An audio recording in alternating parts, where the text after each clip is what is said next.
So, this is up where I'm staying.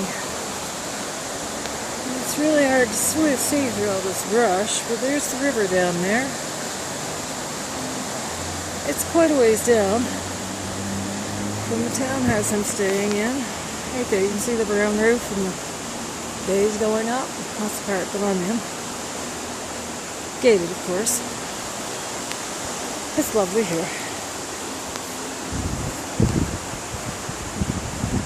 Floods and rains and all. This is a gorgeous day today. Too hot earlier. Wish my hibiscus would look like that. They grow tall here. Huge trees. Let's see. I've had a daydream myself. There you can see the river somewhat. Down there. It's a long ways down.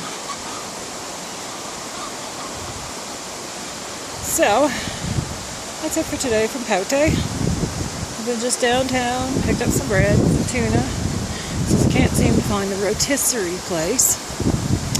Oh well, tomorrow's another day. I can survive on tuna fish. Hasta la vista.